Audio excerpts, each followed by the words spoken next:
જો વિદ્યાર્થી મિત્રો ધોરણ 11 ચેપ્ટર નંબર 12 કાર્બનિક રસાયણના પાયાના સિદ્ધાંતોમાં આપણે છેલ્લે લેક્ચર નંબર 17માં આપણા પેમ્ફલેટના પ્રશ્ન નંબર 64થી SQ 89 સુધી ભણી ગયા હતા. એમાં કેટલાક દાખલા પણ આવી ગયા છે અને 65 સુધીના પ્રશ્ન, 2 પ્રશ્ન અને દાખલા અને થોડા SQ આવ્યા છે. આજે લેક્ચર નંબર 18માં આપણે આપણા પેમ્ફલેટના પ્રશ્ન નંબર 66થી આગળ વધીશું. તો પ્રશ્ન નંબર 66નું વિધાન આ રીતનું છે. પ્રશ્ન નંબર 66નું વિધાન બોલો. એમાં એવું કહ્યું છે આપણને કે કાર્બનિક સંયોજનમાંના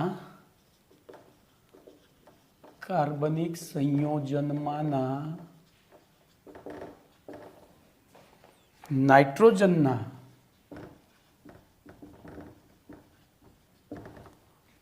માત્રાત્મક અથવા તો ભારાત્મક અથવા માત્રાત્મક પરિમાપન માટેની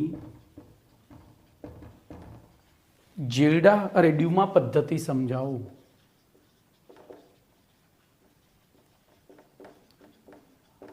ધ્યાન રાખજો, એકદમ સહેલી પ્રક્રિયા છે. બોલો, આપણે આગળ કાર્બન અને હાઇડ્રોજન માટેની ભણી ગયા હતા, તો એના જ ક્રિયા છે, ખાલી થોડી પ્રયોગ જુદો છે, પ્રક્રિયા એની એ છે. ધ્યાન રાખજો, કાર્બનિક સંયોજન. હવે બટ ઓબ્વિયસ કાર્બનિક સંયોજન હોય એટલે એમાં કાર્બન હોય, હાઇડ્રોજન તો હોય જ, બરોબર. અને સાથે સાથે જો નાઇટ્રોજન હોય તો એને ઓક્સિજન સાથે કોની હાજરીમાં? તો CuOની હાજરીમાં, કોપર ઓક્સાઇડની હાજરીમાં. ધ્યાન રાખજો, અહીંયા કોપર ઓક્સાઇડ જરૂરી છે. ગરમ કરીએ એટલે શું થાય? બોલો, કાર્બનનો શું બને? CO2. હાઇડ્રોજનનો શું બને? બોલો, H2O. અને નાઇટ્રોજન, ધ્યાન રાખજો, અહીંયા તો CO2 plus H2O plus N2 મુક્ત થાય છે. N2 મુક્ત થાય છે, બરોબર. અને સાથે સાથે આ કોપરનું પણ રિડક્શન થાય છે. સાથે સાથે કોપરનું પણ રિડક્શન થાય છે. ઓકે. હવે અહીંયા ખૂબ જ અલ્પ માત્રામાં નાઇટ્રોજન ઓક્સાઇડ પણ પેદા થાય છે. ખૂબ જ અલ્પ માત્રામાં, એટલે આપણે એને અવગણી શકીએ. તો આ થઈ પ્રક્રિયા. હવે પ્રશ્ન એ થાય છે કે આપણે નાઇટ્રોજનનું પરિમાપન કરવું હોય તો એ કેટલો નાઇટ્રોજન ઉત્પન્ન થયો એ નક્કી કરવું પડે. તો એના માટે જો હું આકૃતિ દોરું છું, એમાં શું કરવામાં આવે છે? તો એક આવી નળી જ હોય, બરોબર. એક નળી હોય, એ નળીમાં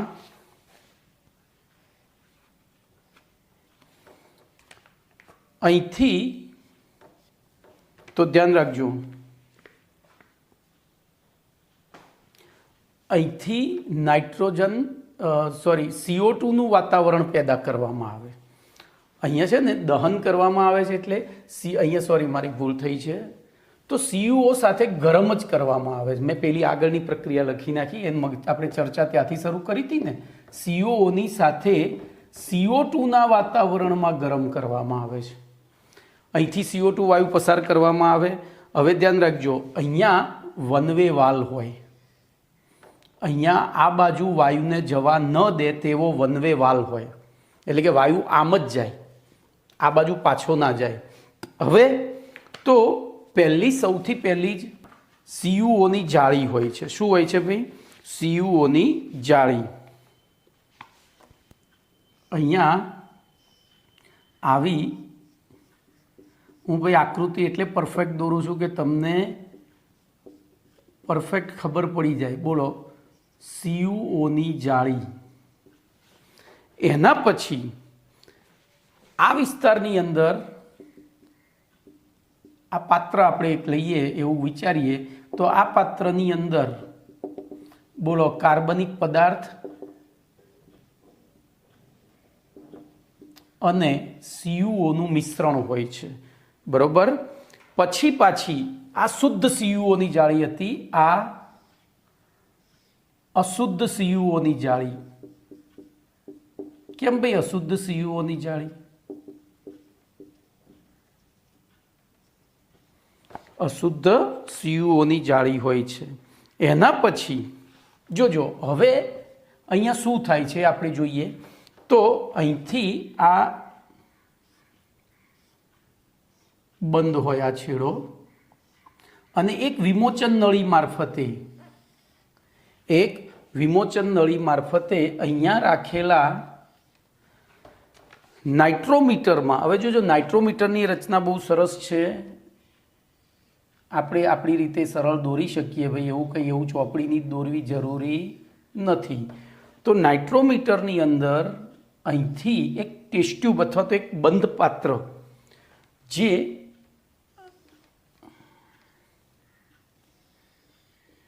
બરોબર આ રીતે અને અહીંથી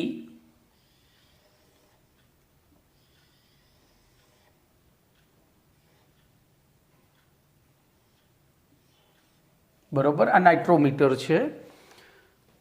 અહીંયાથી આ ટેસ્ટ ટ્યુબ આ બ્યુરેટ ઊંધી બ્યુરેટ જેવું હોય, ટૂંકમાં ઊંધી બ્યુરેટ જેવું અહીંયા વાલ્વ હોય અને બંધ છે. અહીંયા જોજો હવે પ્રવાહી ભરેલું હોય, આ મર્ક્યુરી સીલ છે, મર્ક્યુરી સીલ બરોબર. અને આ આખી રચનાને કહેવાય નાઇટ્રોમીટર બરોબર, આખી રચનાને કહેવાય નાઇટ્રોમીટર. હવે જોજો અહીંથી જ્યારે આપણે આને ગરમ કરીશું ત્યારે શું થશે, તો ગરમ કરીશું એટલે કોપરનો ઓક્સિજન કાર્બન, હાઇડ્રોજન અને નાઇટ્રોજન પાસે જતો રહેશે. એમાં નાઇટ્રોજન પાસે બહુ જ ઓછી માત્રામાં જાય છે કારણ કે તાપમાન એટલું ઊંચું હોતું નથી, એટલે ખૂબ જ અલ્પ માત્રામાં. તો જોજો આમાંથી ઓક્સિજન આની પાસે ગયો એટલે કાર્બન ડાયોક્સાઇડ બન્યો, હાઇડ્રોજન ઓક્સિજન આની પાસે ગયો એટલે પાણી બન્યું અને નાઇટ્રોજન મુક્ત થયો અને થોડી માત્રામાં તો પછી અહીંયા શું બન્યું, કોપરનું રિડક્શન થયું. હવે એ કોપર અહીંથી જોજો પહેલાં અહીંયા ઊંચું તાપમાન છે એટલે આ બધું આ બાજુથી આમ જ જાય છે, જોજો આમ રિવર્સ જતું નથી. અહીંયા વાયુઓ જશે પણ એ પહેલાં, હવે આ નળી થોડી લાંબી હોય ભાઈ, આપણે ટૂંકી દોરીએ છીએ, પણ એ પહેલાં આ કોપર ધાતુ છે અને એનું ગલનબિંદુ ઊંચું હોય, એની બાષ્પ એટલે કે શું થશે, એ કોપર છે ને અહીંયા પહોંચશે ને ત્યાં સુધી એનું ઘનીભવન થઈ જશે અને અહીંયા એની જાતે રિડક્શન પામેલા કોપરની જાળી બની જાય છે. રિડક્શન પામેલા કોપરની જાળી એની જાતે બની જાય છે આ રીતે બરોબર કમ્પ્લીટ. તો હવે જોજો શું થયું, તો આખી હવે આટલું આવડે એટલે તમને આખી થિયરી આવડી.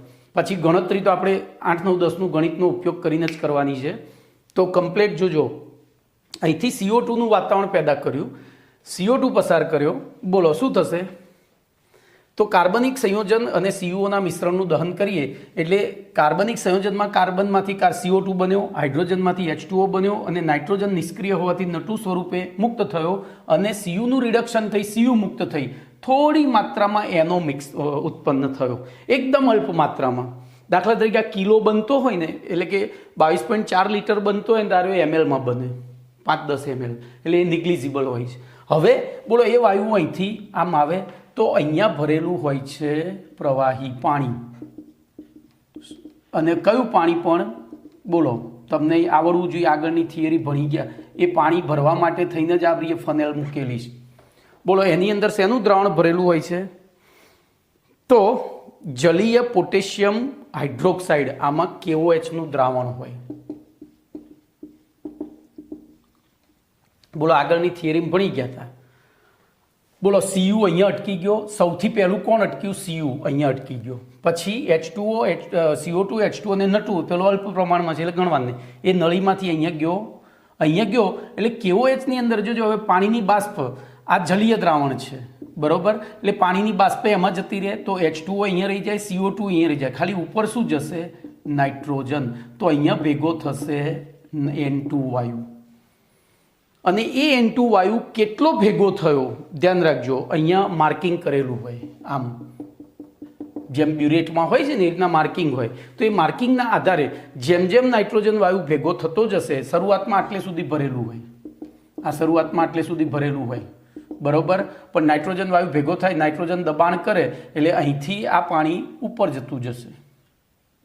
અહીંયા વન વે વાલ્વ હોય, મેં પહેલાં અહીંયા વન વે વાલ્વ હોય, જોજો અહીંયા પણ નો એન્ટ્રીનું બોર્ડ હોય છે, એટલે આ મર્ક્યુરી સીલ છે ને એ જ એની વસ્તુ છે. અહીંથી હવાને આમ જવા દે ખરું, પણ પાછું ના આવવા દે. તો શું થશે? ધીરે ધીરે ધીરે ધીરે ધીરે ધીરે આ સપાટી નીચે આવતી જશે. એટલે જેમ જેમ આપણે પ્રયોગ, જ્યાં સુધી આનું સંપૂર્ણ દહન નહીં થઈ જાય, પ્રક્રિયા પૂર્ણ નહીં થાય, ત્યાં સુધી આ સપાટી નીચે આવતી જશે. સંપૂર્ણ પ્રક્રિયા અટકી જાય એટલે આ સપાટી અહીંયા અટકી જશે, નીચે આવવાની. અને અહીંથી અહીંયા કાપેલું અંતર, એને જે માર્કિંગ છે એના આધારે આપણે બોલો ઉત્પન્ન થતા N2 વાયુનું કદ નોંધી શકીએ. તો પ્રયોગ પૂરો થઈ ગયો. પ્રયોગ પૂરો થઈ ગયો. બોલો કમ્પ્લીટ. હવે ગણતરીનો ભાગ. તો એ પહેલાં પેમ્ફલેટ પ્રમાણે કઈ રીતે લખવાનું છે તમે સમજી લો. તો ધ્યાન રાખજો, હું અહીંથી બોલું છું, તમારે આકૃતિ જોવાની છે, પ્રક્રિયા સમીકરણ જોવાનું છે.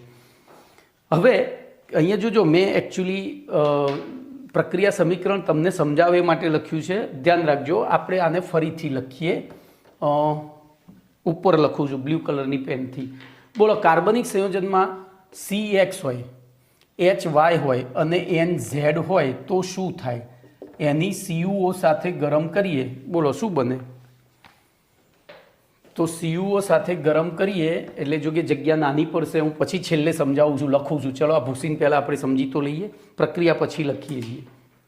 તો કાર્બનિક સંયોજનના નાઇટ્રોજનના ભારાત્મક પરિમાપન માટેની ડ્યુમા પદ્ધતિમાં આકૃતિમાં દર્શાવ્યા પ્રમાણે નાઇટ્રોજનયુક્ત કાર્બનિક સંયોજનને કાર્બન ડાયોક્સાઇડના વાતાવરણમાં Cu2O સાથે એટલે કે કોપરના 2 ઓક્સાઇડ સાથે ગરમ કરતા નીચે પ્રમાણે પ્રક્રિયા થઈ કાર્બન ડાયોક્સાઇડ, હાઇડ્રોજન એટલે કે પાણી, N2 થોડા પ્રમાણમાં નાઇટ્રોજન ઓક્સાઇડ અને Cu મુક્ત થાય છે.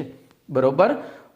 ચલો હવે આ પ્રક્રિયા દરમિયાન પ્રાપ્ત થતા નિપજોના મિશ્રણને કોપરના તાર ઉપરથી પસાર કરવામાં આવે, કોપરના તારની જાળી ઉપરથી પસાર કરવામાં આવે એટલે શું થાય? બોલો. ત્યારે નિપજોના મિશ્રણમાં અલ્પ માત્રામાં બનેલો નાઇટ્રોજન ઓક્સાઇડનું નાઇટ્રોજનમાં પાછું રિડક્શન થઈ જાય. એટલે જે અલ્પ માત્રામાં અહીંયા અશુદ્ધ કોપર હતું એમાં નાઇટ્રોજન, અશુદ્ધ કોપરનો ઓક્સાઇડ હતો એની અંદરથી એનો પસાર થયો તો O અહીંયા અટકી ગયો. આગળ શું ગયું? ખાલી N જ, એટલે કે N2 ગયો. એટલે અહીંયા હવે કશું રહ્યું નથી. તો અલ્પ માત્રામાં બનેલો નાઇટ્રોજનનો ઓક્સાઇડનું રિડક્શન થઈ અને શું બની જાય છે? નાઇટ્રોજન બને છે. ત્યારબાદ આ વાયુમય નિપજોના મિશ્રણને હવે જોજો, એમાંથી આગળ જે કોપરની બાષ્પ હતી અહીંયા એક રિડક્શન પામેલી એની જાતે જ આવી એક જાળી બની જાય છે. આપણે આ પહેલેથી મૂકતા નથી, આ પાછળથી બને છે, અથવા તો નીચે પાવડર પ્રાપ્ત થાય છે. અને વાયુ મિશ્રણ આગળ બોલો એને પોટેશિયમ હાઇડ્રોક્સાઇડના જલીય દ્રાવણમાંથી પસાર કરવામાં આવે ત્યારે એની અંદર H2O એટલે કે પાણીની બાષ્પ અને CO2 ઓગળી જાય છે. Cu તો અહીંયા અટકી ગયો હતો, NOનું અહીંયા રિડક્શન થઈ ગયું હતું. એટલે માત્ર નાઇટ્રોજન વાયુ ઉપર બોલો નાઇટ્રોજન મીટરમાં અંકિત નળીના ઉપરના ભાગમાં જમા થાય છે. કમ્પ્લેટ. તો આ પ્રયોગ દરમિયાન ઉત્પન્ન થતા નાઇટ્રોજન વાયુનું કદ માપી લઈ તે ઉપરથી નીચે પ્રમાણે ગણતરી કરી અને નાઇટ્રોજનનું ટકાવાર પ્રમાણ શોધવામાં આવે છે. બોલો આકૃતિ સાથે કમ્પ્લીટ સમજૂતી ખબર પડી ગઈ. હવે વાત કરીશું આપણે ગણતરીની. તો પહેલું તો સમીકરણ લખી નાખીએ. બોલો અહીંયા સમીકરણમાં દાખલા તરીકે કાર્બનિક સંયોજનમાં કાર્બનની સંખ્યા X, હાઇડ્રોજનની સંખ્યા Y અને નાઇટ્રોજનની સંખ્યા Z હોય તો એની સાથે CuOની પ્રક્રિયા કરીએ ત્યારે જોજો, મારે થોડી જગ્યા વધારે જોઈશે એટલે હું અહીંયા નીચે લખું છું. બોલો CO2 plus H2O plus N2 બરોબર પ્લસ Cu. આપણે એનો અલ્પ માત્રામાં છે એને અવગણીએ છીએ કારણ કે એ પણ અંતમાં તો પાછું શેમાં રૂપાંતરિત થઈ જાય છે? N2માં. બોલો હવે તો Cની સંખ્યા X છે તો અહીંયા X લખ્યા, Yની સંખ્યા Hની સંખ્યા Y છે તો અહીંયા Y/2 લખ્યા, પછી N2 Z છે તો અહીંયા મેં Z/2 લખ્યા. બોલો તો આ બેલેન્સ થઈ ગયું કાર્બન. હવે CuOની વાત આવી. બોલો O કેટલા છે? O કેટલા છે? તો 2x અને y/2 બરોબર. તો 2x પ્લસ y/2 આટલા O છે તો એ તો આપણે અહીંયા લખવા જ પડશે. તો 2x પ્લસ y/2. હવે જેટલા O છે એટલા જ Cu થશે તો અહીંયા પણ આપણે શું લખવું પડશે? 2x plus y/2 Cu. બોલો પ્રક્રિયા સમીકરણ ખબર પડી ગઈ? ક્લિયર? ચલો હવે એની ગણતરી કરીએ. જોજો ગણતરી આપણે સૂત્ર આપણે જાતે બનાવવું છે. સૂત્ર આપણે જાતે બનાવવું છે. તો ધ્યાન અહીંયા રાખજો. બોલો કેવી રીતે? આપણે પહેલામાં સૂત્ર કઈ રીતે બનાવ્યું હતું? પહેલામાં સૂત્ર દળ કઈ રીતે બનાવ્યું હતું? તો H2O નું દળ, એમાં આપણે CO2 ને H2O ગઈકાલની થિયરી યાદ કરો છેલ્લે, તો ઉત્પન્ન થતા H2O નું દળ આટલું હોય, બરોબર? ત્યારે એમાં તો 18 હોય તો આટલા, તો એટલા એક કેટલા, આવું આપણે કર્યું હતું. જો હું H2O માટે જ કહું છું, 18 ગ્રામ H2O માં H નું દળ બરાબર 2 ગ્રામ, તો આપણને ત્યાં m ગ્રામ H2O મળતો હતો, તો H નું દળ બરાબર m ગુણ્યા 2 ભાગ્યા 18. અહીંયા m1 હતો, યાદ હોય તો. કમ્પ્લીટ. હવે આટલો આપણને H2O ક્યાંથી મળ્યો? હાઇડ્રોજન પેલા m ગ્રામ, તો m ગ્રામ કાર્બનિક સંયોજનમાં H નું દળ બરાબર m1 × 2/18. તો આપણે ટકા શોધવા છે, એટલે 100 ગ્રામમાં કેટલા? બોલો સૂત્ર શું હતું? તો 100 ગુણ્યા m1 ગુણ્યા 2/m × 18 હતું. આવું સૂત્ર બન્યું હતું. યાદ આવ્યું? તો આ જ પદ્ધતિ અહીંયા વાપરવાની છે. બોલો, તો અહીંયા સૌથી પહેલું આપણે શું કરવું પડશે? અહીંયા આપણને દળ નથી મળતું, અહીંયા કદ મળે છે. શું મળે છે? કદ. તો કદ આપણે શોધીએ. દાખલા તરીકે અહીંયા લખું છું, પ્રયોગ દરમિયાન V ml N2 વાયુ પ્રાપ્ત થાય છે, બરોબર? તો હવે આને દળમાં ફેરવવું પડશે. તો જો અહીંયા ધ્યાન રાખજો, આપણને ખબર છે 22,400 ml N2 હોય ત્યારે તેનું દળ બરાબર, બોલો નાઇટ્રોજનનું આણ્વીય દળ કેટલું છે? તો 14×2 = 28. કેટલું છે? 14×2 = 28. તો લખીશું 28 ગ્રામ. તો V ml N2 પ્રાપ્ત થાય ત્યારે નાઇટ્રોજનનું દળ બરાબર, તો V ગુણ્યા 28 ભાગ્યા 22,400 થાય, આટલા ગ્રામ થાય. હવે આ આપણને કેટલા ગ્રામમાં? તો m ગ્રામ કાર્બનિક સંયોજનમાં n નું દળ બરાબર V ગુણ્યા 28 ભાગ્યા 22,400 ml હોય, અરે ગ્રામ હોય, તો બોલો 100 ગ્રામમાં કેટલું? તો 100 ગુણ્યા V ગુણ્યા 28 છેદમાં m ગુણ્યા 22,400. બોલો આવું સૂત્ર તમને મળી ગયું? જુઓ તો છે એ જ સૂત્ર છે, જોઈ લો. 28 ગુણ્યા 100 × V ભાગ્યા 22,400 × m. તો આ રીતે તમે સૂત્ર જાતે બનાવશો ને, ખ્યાલ આવ્યો? સૂત્ર સીધું ગોખ્યા કરતાં જાતે બનાવશો તો હું એવું માનું છું કે તમને જીનીટની પરીક્ષામાં સૂત્રો ગોખવા નહીં પડે. ઓકે, તો અહીંયા તમારો આ પ્રશ્ન પૂરો થઈ ગયો. કમ્પ્લીટ. ચલો, એના પછી આ થિયરી ઉપર આધારિત કેટલાક દાખલા છે, તો એ દાખલા જોઈએ.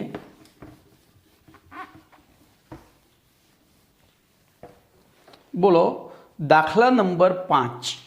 જો એનું બાયફર્ગેશન કરું તો 0.3 ગ્રામ કાર્બનિક સંયોજનનું પરિમાપન કરતા N5, બોલો m બરાબર 0.3 ગ્રામ.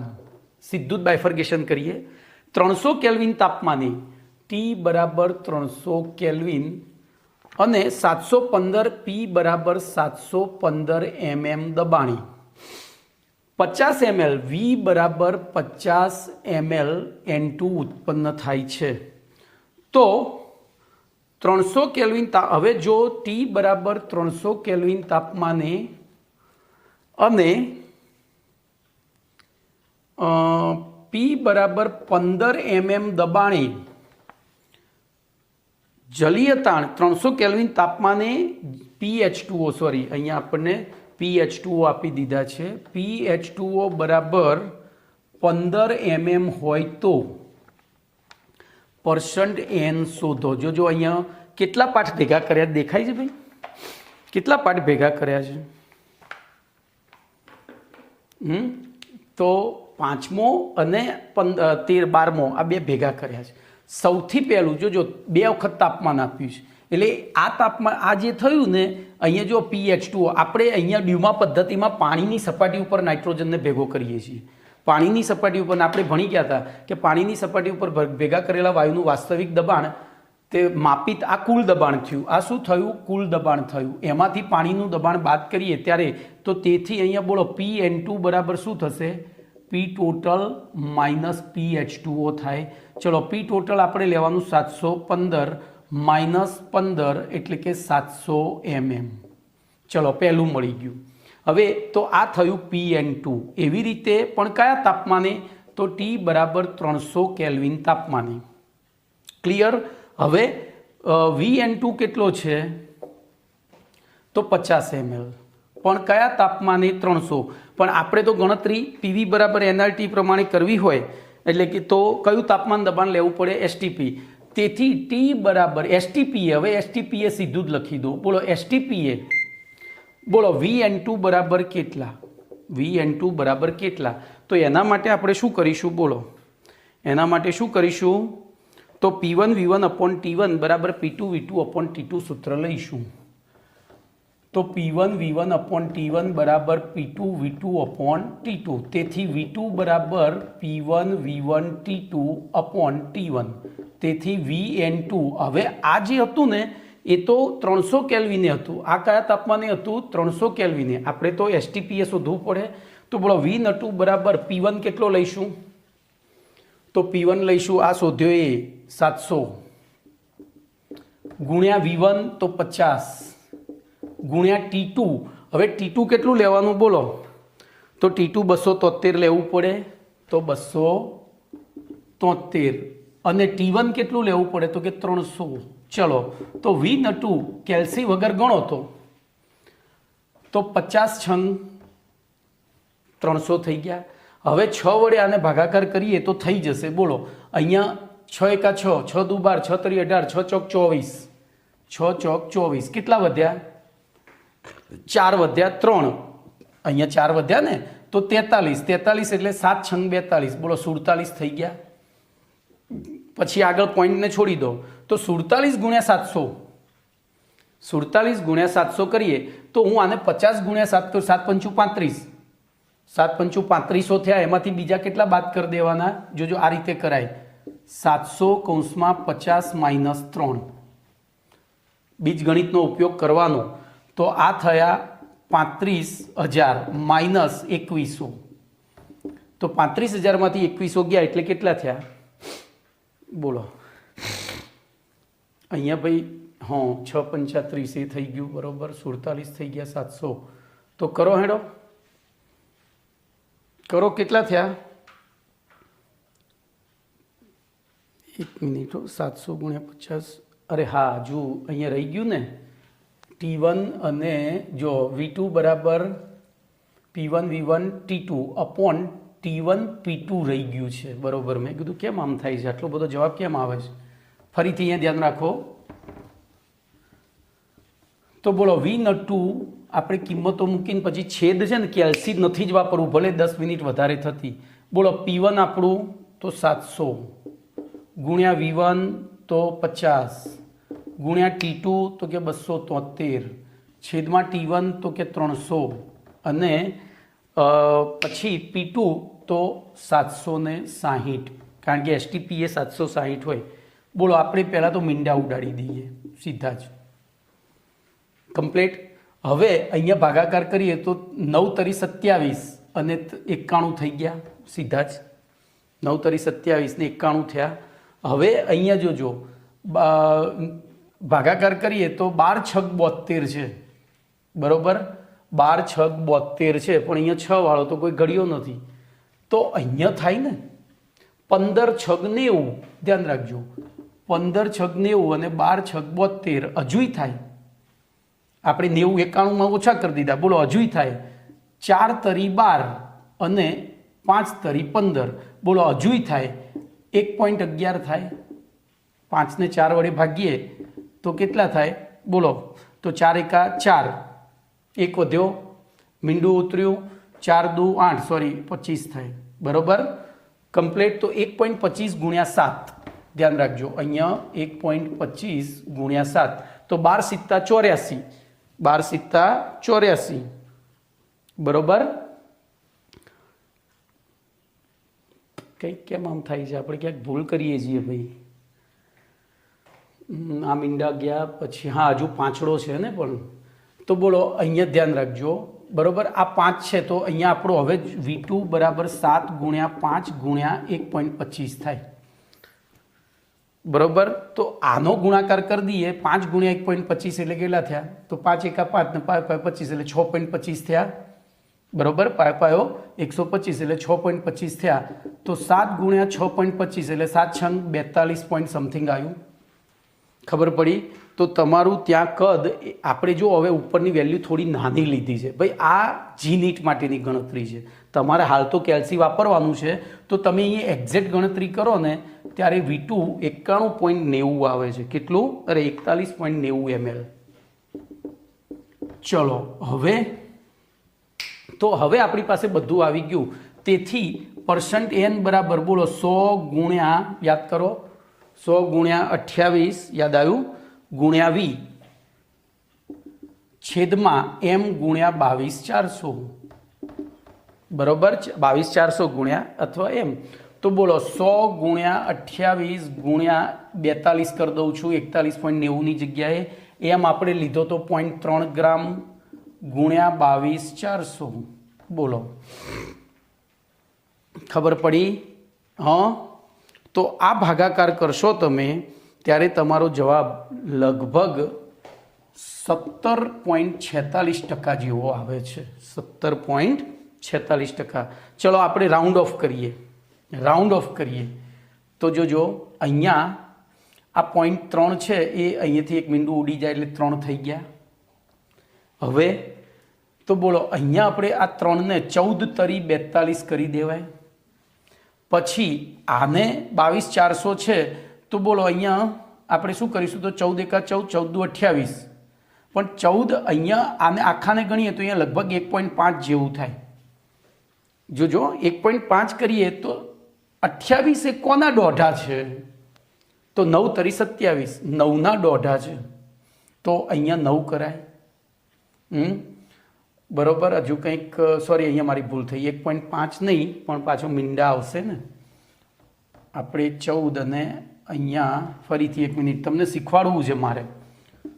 100 ગુણ્યા 28 ગુણ્યા V હતો આપણો 42 છેદમાં 22400 ગુણ્યા 0.3. ચલો તો પહેલાં મીંડા ઉડાડી દો.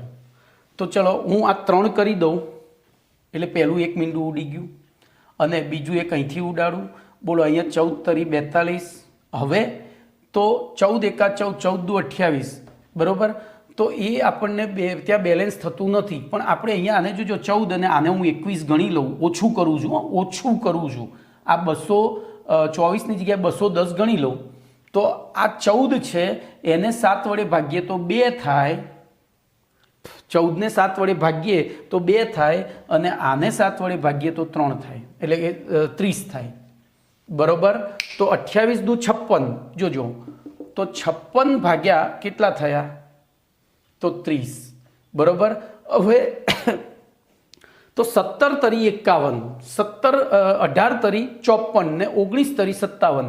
બોલો તમારો જવાબ લગભગ 18 પોઈન્ટ સમથિંગ આવ્યો. પણ આપણે આ સંખ્યા હતી એના કરતાં નાની લીધી છે એટલે તમારો જવાબ 18 કરતાં નાનો આવવો જોઈએ. કારણ કે આપણે અંશ નાનો કર્યો એટલે જવાબ મોટો આવ્યો. ખબર પડી? તો આ રીતે તમે પ્રેક્ટિસ કરશો તો જી નીટમાં કેલ્સીની જરૂર પડશે નહીં. ચલો એના પછી ભાઈ એક લેક્ચર વધારે થાય ને પોસાય પણ શીખવું હોય તો પાક્કા પાયે શીખવું પડે બરોબર. હવે તમારે આ રીતે જ ગણતરી કરવાની છે. હું દાખલા હવે સીધા જ જવાબો જ મૂકતો જઈશ. ચલો એના પછી દાખલા નંબર 6 જોઈએ. N6 એમાં આપણને કીધું છે M બરાબર 0.2046 ગ્રામ કાર્બનિક સંયોજન. એનું પરિમાપન કરતા T બરાબર 288 કેલ્વિન તાપમાને. પછી P બરાબર 732.7 mm દબાણે. V બરાબર 30.4 ml N2 ઉત્પન્ન થતો હોય તો 200 હવે જોજો પાછું T બરાબર 288 કેલ્વિન તાપમાને PH2O બરાબર જલીય તાણ એટલે પાણીનું દબાણ 12.7 mm હોય તો %n શોધો. બોલો આગળનો આખો બેઠો દાખલો છે તોય હું ગણાવીશ, તો પણ મારે ગણાવવો છે. બોલો સૌથી પહેલું આપણે શું કરીશું, તો T બરાબર 288 કેલ્વિન તાપમાને બોલો આ P ટોટલ થઈ ગયો બરાબર, અને આ PH2O થયો, તો P નટુ બરાબર P ટોટલ માઇનસ PH2O કરીએ. બોલો P ટોટલ કેટલો છે 732.7 માઇનસ 12.7 એટલે 720 બાર થયું, અરે mm થયું. હવે શું કરીશું, તો P1 V1 અપોન તો P1 V1 અપોન T1 બરાબર P2 V2 અપોન T2. સૂત્રનો કરતાં V નટુને કરી દઈએ તો P1 V1 T2 upon P2 T1. તેથી V નટુ કયા તાપમાને ભાઈ આપણને જે આપ્યું છે ને, હા આપણે STPA શોધવાનું છે, એટલે આ તો 288 આપ્યું છે, તો P1 કેટલું ત્યાં તો 720 ગુણ્યા V1 તો 30.4 ગુણ્યા T2 તો કે 273 છેદમાં P2. બોલો P2 કેટલો આ રહ્યો ને, અરે સોરી P2 તો અહીંયા 760 થશે અને T1 તો 288. ચલો અહીંયા ભાગાકાર કરો, V નટુ મળી ગયો. અહીંયા ભાગાકાર કરશો તમે એટલે તમને V નટુ મળે છે 27.3 ml. ભાઈ હવે દરેક વખતે હું પેલું નહીં શીખવાડું, તમારે જાતે પ્રેક્ટિસ કરવાની છે. એમાં હું શીખવાડીશ તો નહીં આવડે, તમે બુદ્ધિ દોડાવશો તો આવડશે. અને તેથી %n બરાબર 100 ગુણ્યા 28 ગુણ્યા V અપોન 22400 ઇન્ટુ m. આપણી પાસે સૂત્ર છે જ. હવે તો આ સૂત્ર અત્યારે તો યાદ રહે, G-NEET-માં યાદ ના રહે એટલે જાતે બનાવવાનું. ચલો કિંમતો મૂકીએ તો 100 ગુણ્યા 28 ગુણ્યા V કેટલો હતો ભાઈ 27.3 છેદમાં 22400 ગુણ્યા m તો 0.2046. ચલો રાઉન્ડ ઓફ કરી નાખો. રાઉન્ડ ઓફ કરશો એટલે ઝડપી જવાબ આવશે. બોલો પહેલાં તો 2 મીંડા ઉડાડી દો, તો 28 ગુણ્યા બોલો આને હું 27 કરી દઉં અને આને 20 કરી દો, એટલે ઉપર નીચે 2 આપણે તો 24 ગુણ્યા 0.20. પાછળના આંકડા પેલામાં 2 એક ઉડાડ્યો ને આમાંય ઉડાડ્યો. ચલો આ 20ને અહીંયાથી કાઢીને ઉપર 100 લખી શકું, ખબર પડી, તો 1 મીંડું ગયું. હવે ભાગાકાર કરો. ચલો તો તમારો જવાબ આ રીતે તમે રાઉન્ડ ઓફ કરી અને જવાબ લાવશો તો જવાબ થશે 16.87. કેટલો 16.68. આ એક્ઝેક્ટ જવાબ છે ભાઈ. પણ તમારે શું થશે, થોડો આમ તો લગભગ નજીકનો જ આવશે, કારણ કે આપણે ઉપરે અવગણ્યા છે નીચે અવગણ્યા છે, 2 જગ્યાએ અવગણ્યા છે, એટલે બહુ ડિફરન્ટ નહીં આવે. ઓકે ચલો એના પછી દાખલા નંબર N7.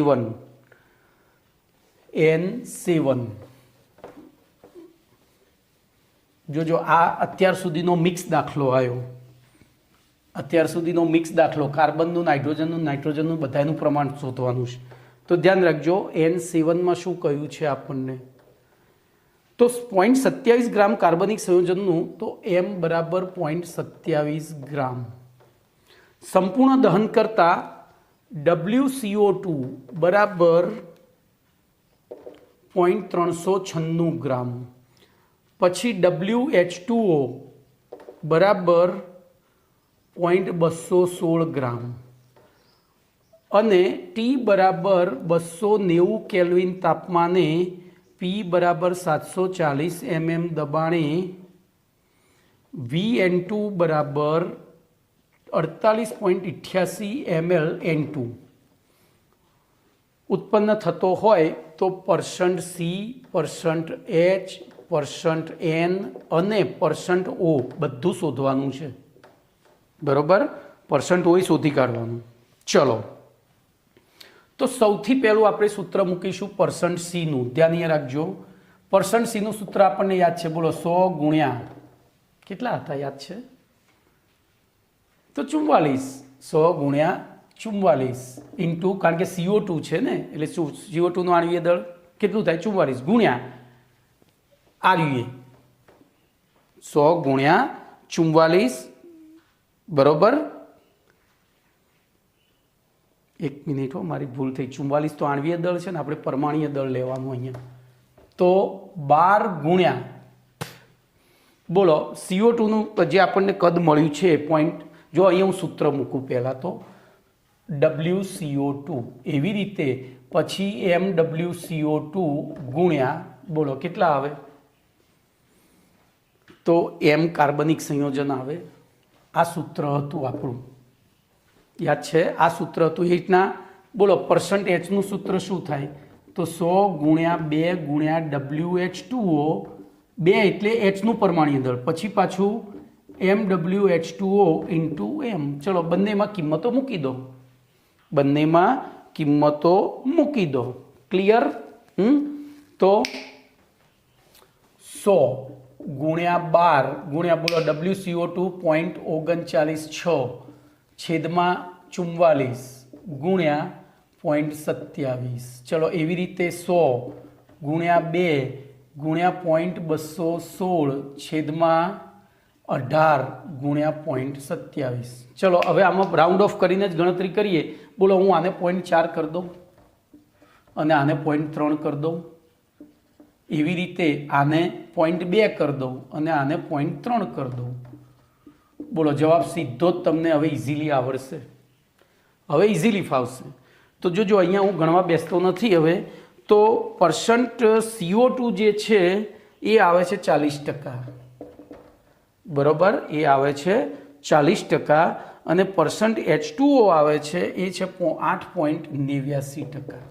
ચલો હવે પાછું તો %V બરાબર શું હતું 100 ગુણ્યા 28 ગુણ્યા VN2 અપોન બોલો ત્યાં હતું 22400 ગુણ્યા એમ હતું આવું સૂત્ર હતું ત્યાં પણ જોજો અહીંયા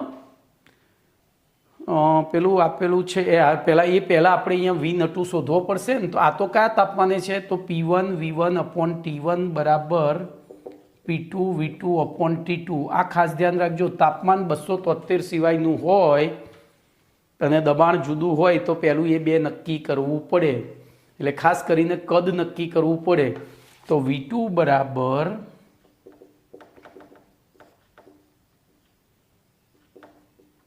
બરોબર અહીંયા ભૂલ છે P2 આવશે ચલો અહીંયા કિંમતો મૂકો તો તમને V2 44.80 આ જે આપણને 48.88 કીધું છે એની જગ્યાએ 44.80 ml થઈ જાય છે તો અહીંયા કિંમતો મૂકી દઈએ હવે તો 100 ગુણ્યા 28 ગુણ્યા 44.8 છેદમાં 22400 ગુણ્યા 0.27 બોલો આ રીતે ટકાવાર પ્રમાણ શોધશો તમે તો 20.74 આવે છે કેટલું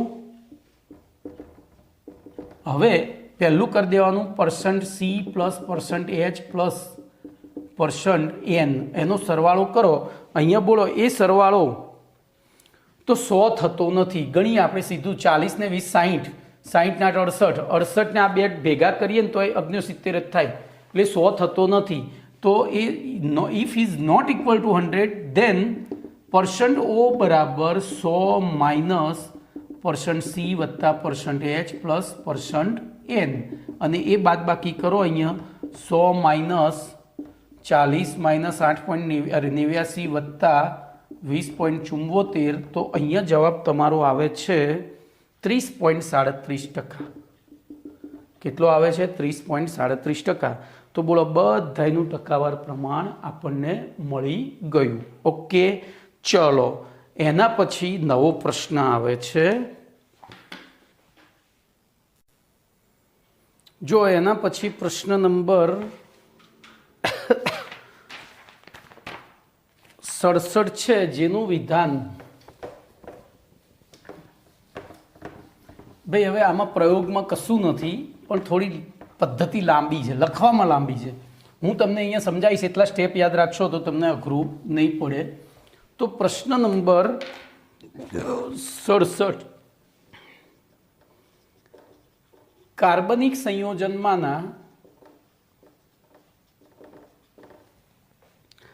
નાઇટ્રોજનના માત્રાત્મક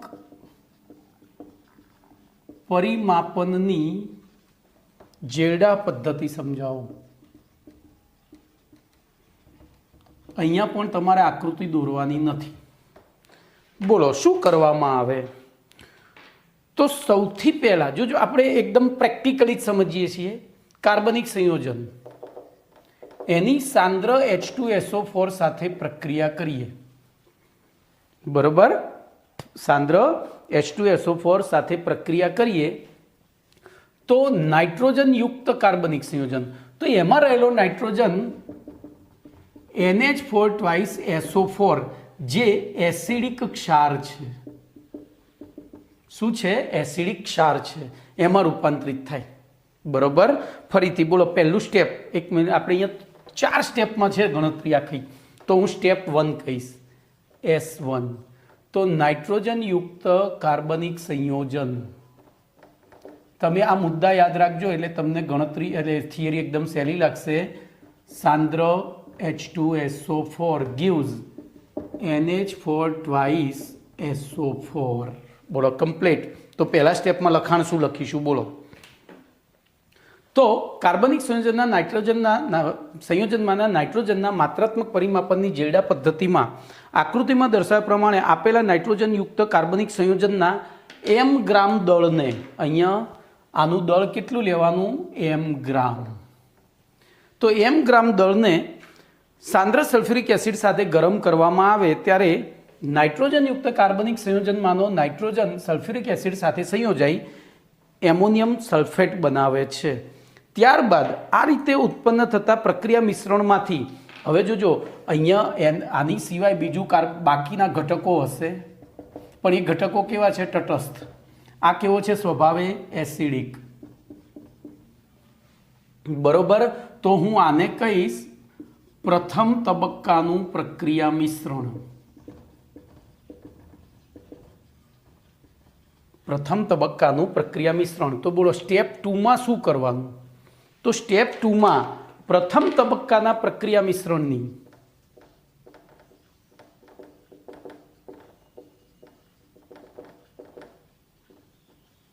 બોલો NaOH સાથે પ્રક્રિયા કરવાની. શું કરવાની? સોડિયમ હાઇડ્રોક્સાઇડ સાથે, તો NaOH સાથે ગરમ કરવાનું. બરોબર, તો એમાં હવે જોજો આની અંદર NH4 twice SO4 છે આ મિશ્રણમાં, તો આની આ NaOH સાથે પ્રક્રિયા થશે. એની પેલા NaOH સાથે પ્રક્રિયા થઈ અને નિપજ તરીકે શું મળશે? તો Na2SO4 plus H2O plus ammonia વાયુ પ્રાપ્ત થશે. એમોનિયા વાયુ પ્રાપ્ત થશે. બોલો કમ્પ્લીટ, ક્લિયર? તો એ વાયુને હવે અલગ પાત્રમાં આપણે એકઠો કરી લઈશું. શું કરીશું? તો જોજો અહીં ઉત્પન્ન થતા, હવે સ્ટેપ 3 શરૂ થયું. સ્ટેપ 3, તો ધ્યાન રાખજો, અહીંયા લખું જ છું. S2માં ઉત્પન્ન થતા NH3 વાયુને M1 મોલારિટી ધરાવતા H2SO4 ના દ્રાવણમાં શોષવામાં આવે છે. એટલે જોજો ત્યાં પ્રક્રિયા શું થશે? NH3 plus H2SO4 gives NH4 twice SO4. હવે જોજો અહીંયા જે એમોનિયા છે એના કરતાં આની સાંદ્રતા વધારે હોય એટલે કેટલોક H2SO4 પ્રક્રિયા થયા વગર પડ્યો રહે છે. કેટલોક H2SO4 પ્રક્રિયા થયા વગર, બરોબર, NH3 કરતાં સાંદ્રતા જથ્થો વધુ, આનો જથ્થો ઓછો. એટલે આપણે પહેલા પાઠમાં ભણી ગયા હતા, આ લિમિટિંગ રિએજન્ટ થયો, આ એક્સેસ રિએજન્ટ થયો, એટલે એ પડ્યો રહે છે. તો હવે સ્ટેપ 4માં શું કરવામાં આવે છે? તો સ્ટેપ 4માં સ્ટેપ 3ના પ્રક્રિયા મિશ્રણની નું M2 મોલારિટી ધરાવતા NaOH ના દ્રાવણ વડે અનુમાપન કરી બોલો F3 માં પડ્યા રહેલા H2SO4 નો જથ્થો કૌંસમાં સાંદ્રતા, અહીંયા સાંદ્રતા કહીશું, નક્કી કરવામાં આવે છે. બોલો આખું સ્ટેપ પતી ગયું. આખી પ્રક્રિયા પદ્ધતિ આકૃતિની કોઈ જરૂર નથી. જો તમે આ રીતે સિસ્ટમેટિક કરશો તો કશું મુશ્કેલ નહીં પડે યાદ રાખવામાં. બોલો તો અહીંયા આપણને આના ઉપરથી શું કર્યું કે ભાઈ અહીંયા કેટલો H2SO4 પડ્યો રહ્યો એ ખબર પડી. હવે ધ્યાન રાખજો, આખી થિયરી સમજીએ જો ઊંધેથી. છેલ્લા સ્ટેપમાં આપણને ખબર પડી કે અહીંયા કેટલો H2SO4 પડ્યો રહ્યો. તો ધ્યાન રાખજો, અહીંયા કેટલો લીધો તો એ જાણતા હતા, કેટલો પડ્યો રહ્યો એ જાણતા હતા, તો એના ઉપરથી કેટલો એમોનિયા હોય એ ખબર પડી. પતી ગયું. એ એમોનિયા કેટલો હોય એ ખબર પડે તો અહીંયા એમ ગ્રામમાં એટલો એમોનિયા તો 100%, એટલે કે એટલા નાઇટ્રોજન તો 100 એ કેટલા, સીધું સ્ટેપ ખબર પડી. તો હવે જો હું બોર્ડ ઉપર લખેલું છે, આકૃતિ દોરતો નથી, કોમ્પ્લિકેટેડ આકૃતિ છે, ખાલી તમારે જોઈ લેવાની છે, બરોબર, ખાલી જોઈ લેવાની છે. જો હવે ઝડપથી આપણે આ થિયરી આખી ટેક્સ્ટબુક પ્રમાણે જોઈ લઈએ તો આટલે સુધી તો આપણે પૂરું કર્યું હતું. હવે જોઈએ તો ત્યારબાદ અથવા તો પહેલેથી જ શરૂ કરું. જો તો જેલ્ડા પદ્ધતિમાં આપેલા નાઇટ્રોજનયુક્ત કાર્બનિક સંયોજનના M ગ્રામ દળને સાંદ્ર સલ્ફ્યુરિક એસિડ સાથે ગરમ કરતા, બરોબર, તેમાંથી એમોનિયમ સલ્ફેટ બને છે અને બાકીના ઘટકો પડ્યા રહે છે, બરોબર.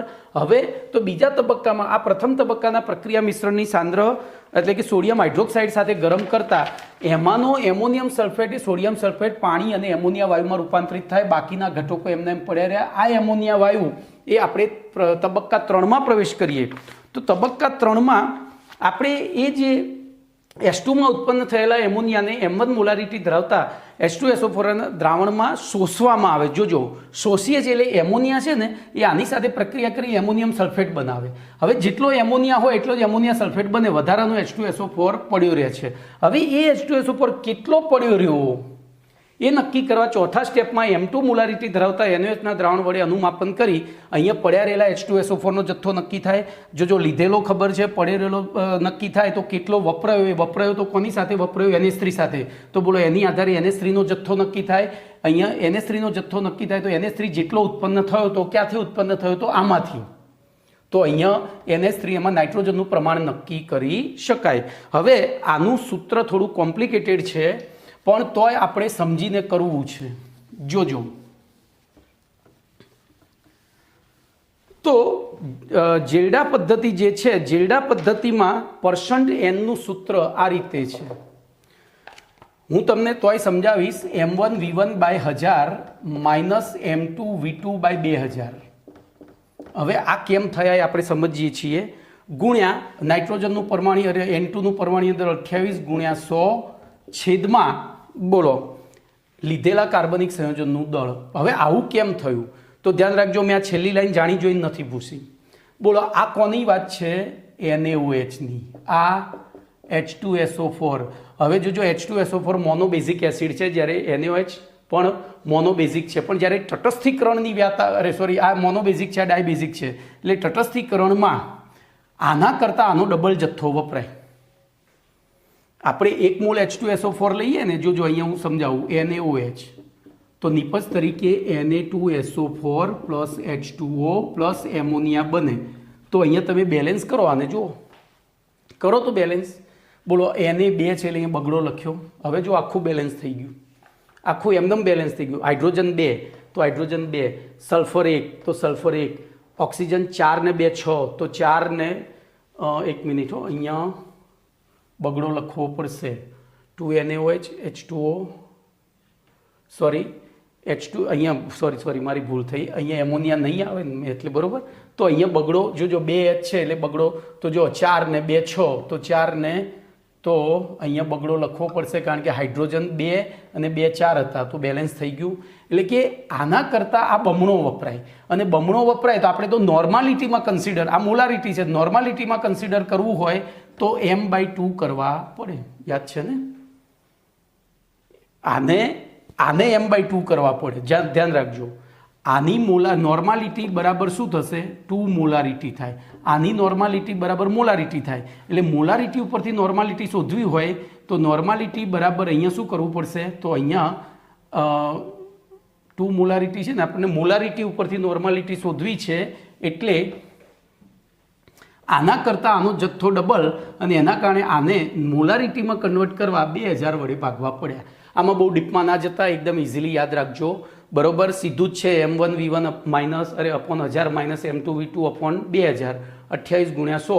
હવે જોજો કેટલાક પ્રયોગોમાં સીધું સાંદ્ર સલ્ફ્યુરિક, ત્રીજું સ્ટેપ જ નહીં, સીધું બીજા સ્ટેપમાં જે એમોનિયા ઉત્પન્ન થયો ને એનું જ પરિમાપન આના વડે કરી દેવામાં આવે. કેટલો એમોનિયા ઉત્પન્ન થયો સીધું જ એનાથી જ તટસ્થીકરણ કરવામાં આવે. તો એવી પરિસ્થિતિમાં સૂત્ર થઈ જાય m1v1 ગુણ્યા 28 ગુણ્યા 100 ભાગ્યા m. આ નીકળી જાય વધારાનું, અને એની સાથે આ 1000 વાળા પદોય જતા રહે. બોલો, કમ્પ્લીટ. તો આટલે સુધી રાખીએ છીએ. બીજું નેક્સ્ટ ટાઈમ ભાઈ આમાં હું કહીશ કે આ સૂત્ર તમે ગોખજો, આને બહુ સમજવા જશો ને તો ઉપરથી કન્ફ્યુઝ થશો. ઓકે.